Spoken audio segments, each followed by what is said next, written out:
Ал достар, екінші сабақ жалғастырамыз. Бізде Toyota 70 сигнал туралы түсіндірдім. Блок комфорт болуы мүмкін, немесе реле тұруы мүмкін, предохранитель тұрады. Және де тағы үшінші кассета деген нәрсе болады. Мынандай предохранитель таппай жатады біреулер сигналдың. Яғни кассета дегенде тұрады. Кейін жаңа шыққан сайын көліктерді арнайы әдейі қиын қылып істейді. Естеріңізде болса, Bosch фирмасы, біздің Роберт Bosch, Toyotадағы Каншина, Канлин деген нәрселердің бәрін немістер ойлап тапқан.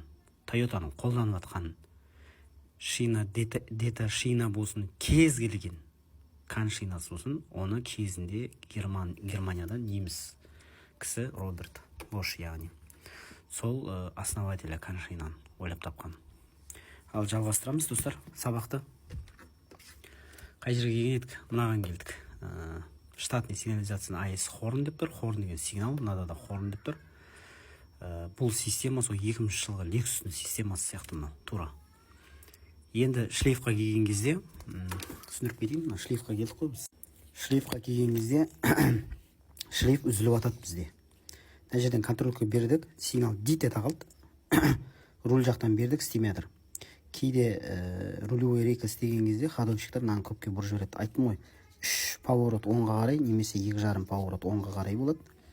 3 поворот солға, 2,5 поворот солға бұрылуы мүмкін руль. Соны рейканы дұрыс емес регулировка істеп жібергенде мыняққа қарай 4 болып кетсе, мыняққа 2 болып қалса поворот болды.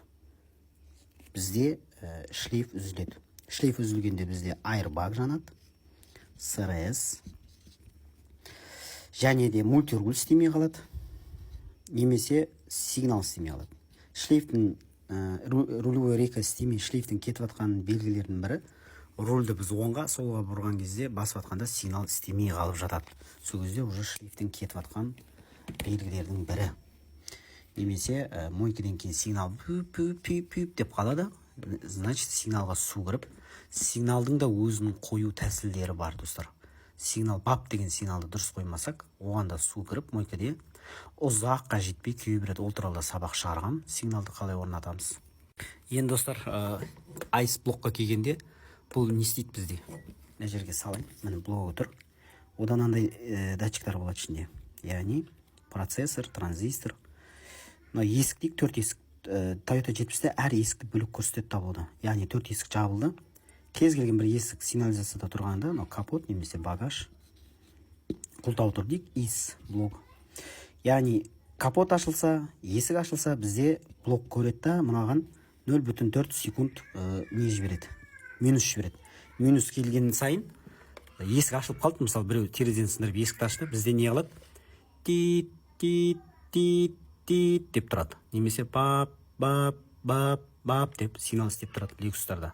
Toyota'да дит, Lexus'тарда бап болады.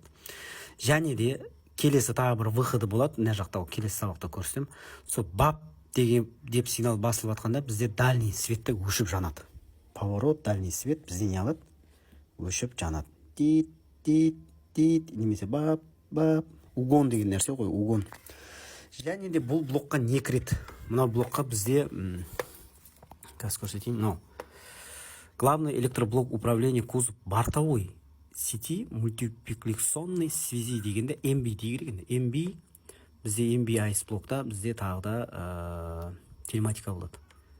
Ол телематика бізде есік қолданғанда чипті салонда чип болса да көлікті оталдырғызбайды. Автозаводта көп адамдар соған кеп тіреліп атады осы блокқа. Яғни автозавод қосқанда немесе оталдырғызбайды пуштартты, немесе оталады автозавод, бірақ дит деп сигнал істеп қалады автозавод оталғанда.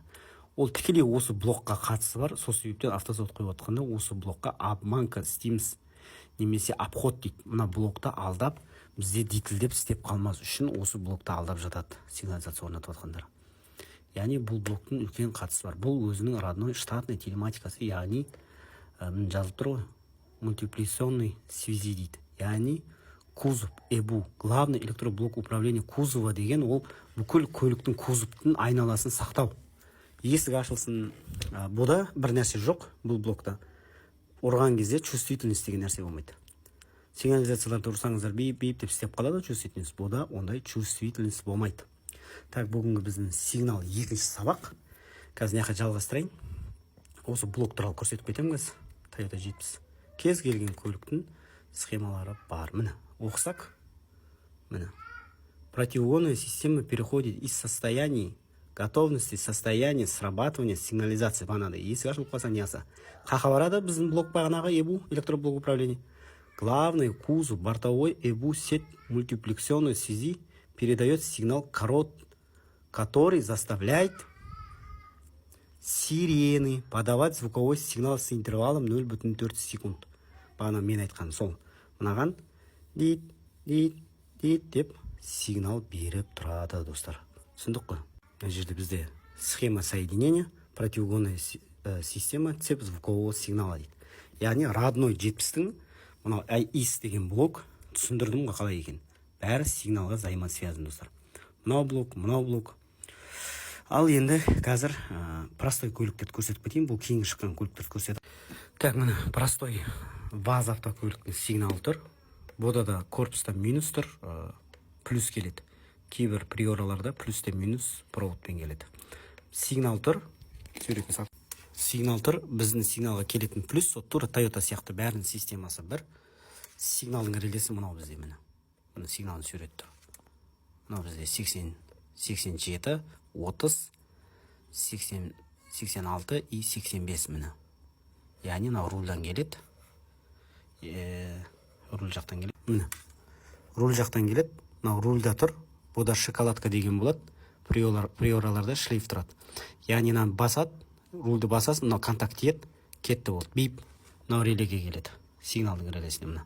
Болды. Оларда ең оңай схема осы черный ящикте тұрады. Приораларда просто шлейф. Приора автокөліктерінде шлейф тұрады. Өйткені оларда айырбак бар. 14 ВАЗдарда просто шоколадка тұрады. Яғни шоколадка деген алдында сигнал туралы сабақ өткен. Мынадан бізден минус барады. 85. Минус келеді, түсіндір ғой. Бізде 30 аккумуляторға келеді. 10 номинал предохранитель дейік, 15 немесе. 87 бізде 2 сигналға барады, болды. Және де мынау 86 бізде егін зажиганиядан 15 деп жазылып тұрады кейде. Немесе постоянкадан надан кеп тұрады, АКБ-дан. Әр көліктер түрлі. Біреуде зажиганиядан келуі мүмкін, плюс зажигания ашқанда. Зажигания ашқанда істейді сигнал. Біреулерде зажигания ашпаса да сигнал істейді. Зажигания ашпағанда сигнал істесе, онда ол аккумулятордан постоянно плюс кеп тұр деген сөз мынау екеуіне. Мынау минус, мынау плюс выход болды. Яғни, достар, мынау схема, сол схема бойынша тұр. Рульдан келеді, реле, черный ящикте, предохранителі и және сигналға барып жатыр. Болды. Ол ең простой схема. Бірақ бағана Toyotаның көрсеткен схемасы сияқты. Бұда да разница жоқ. Бәрінің схемасы бір. Просто кейінгі шыққан көліктерде ол штатный сигнализация қосылады. Мына көлікте ешқандай штатный сигнализация қосылмаған. 124 Мерседестерде кейде сондай болады. Реле болмайды. Рульдан плюс барады сигналға дейін. Оларда минус тұрады и плюс келеді наданша. Кейбір көліктерде мынандай болады. Плюс тұрады, минус келеді. Мына реледен минус баратындар бар. Плюс постоянно тұратын көліктерде бар. Солай істейтін сигналдар да бар. Айтып жатырмын ба, әр көлік әр түрлі істейді. Бұл ВАЗ приораларда тағы да мультируль тұрады, шлейф тұруы мүмкін, және мультируль кияңыз алайын приоралар. Штатный сигналға баратын не болады? Приорада ол бөлек мынандай жерде сигнал тұрады оларда, мынандай кузовтың ішінде. Дейт деп отдельно. Сосын, достар, мынау екі сигналдық қой көлік. Кейбір көліктерде бір сигналдық болады, мысалы Hyundai'ларда сондай бір көліктік сигналдар болады. Ол мынандай екі бап деген болмайды, тит деп скутер сияқты сигналдар болады. Ол бізде городской цикл деп аталады. Яғни қаланың ішінде жүрген кезде қатты дыбыс беруге болмайды. Сол себептен герцы аз біреулік сигналдар тұрады көп көліктерде. Мысалы Кобальт болсын, Hyundai болсын, жаңадан шығып, оларда тит деп шығып жатады, андай жай скутер сияқты. Ол специально арнайы қалада городской цикл ретінде бірақ сигнал қояды. Яғни олардан андай екі сигнал қойсаңыздар, дауыс шықпай жатып, сол үшін реле орнату керек болады. Релесіз тұратын сигналдар сондай көп өте. Бір сигнал қояды, реле қоймайды. Бір жағынан қарасаң, үлкен эконом көлікке ше. Бара-бара көп нәрсе эконом болып барадыр, достар. Даже сигналдың өзі біреулік городской цикл деп атанып қойылады. ал достар, рахмет, сабақ бітті.